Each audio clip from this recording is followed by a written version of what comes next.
नमस्कार. मी डॉक्टर प्रभाकर सांगले, piles fissure फिश्युला विशेषज्ञ, proctologist, anorectal surgeon, Indu wellness piles speciality laser हॉस्पिटलमध्ये मी कार्यरत आहे. पाईल्स होऊ नये यासाठी काय काय टाळायला पाहिजे? सर्वात महत्त्वाचं पहिलं आहे की जड वस्तू उचलणे तुम्ही टाळायला हवे. दुसरं आहे तिखट, मसालेदार नॉनव्हेज यांचं सेवन जे आहे ते जेवढ्या कमी प्रमाणामध्ये करता येईल ते सगळ्यात चांगलं.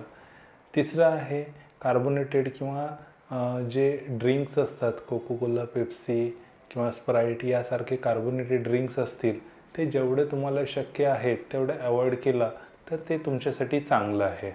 याच्याचबरोबर जुनाट आजारांवर नियंत्रण ठेवा. जुनाट आजार म्हणजे काय? क्रॉनिक जे काही तुमचे आजार आहेत त्याच्यामध्ये डायबिटीज असेल, ओबेसिटी असेल किंवा हायपरटेन्शन असेल, ह्या आजारांवर तुम्ही जेवढं कंट्रोल ठेवाल तेवढाच तुमच्या शरीरावर चांगला परिणाम होईल.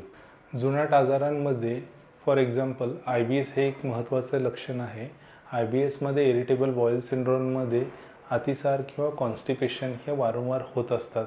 त्याच्यावरही नियंत्रण ठेवल्यामुळे पाईल्समध्ये मूळव्याधीमध्ये तुम्हाला नक्कीच फायदा होऊ शकेल.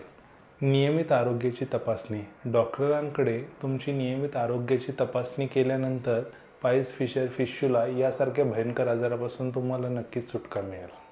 तुमचे आरोग्य हेच तुमची संपत्ती आहे, त्यामुळे तुम्ही तुमच्या आरोग्याला जपाल तर नक्कीच तुम्ही पाईल्स, मूळव्याध किंवा यासारख्या जे अगदी खराब आजार आहेत त्यांच्यापासून नक्कीच वाचू शकता. हा जर व्हिडिओ तुम्हाला आवडला असेल तर लाईक करा, सबस्क्राईब करा, कमेंट करा. अशाच माहितीपूर्ण व्हिडिओमध्ये नेक्स्ट व्हिडिओमध्ये आपण भेटूया. धन्यवाद. थँक्यू.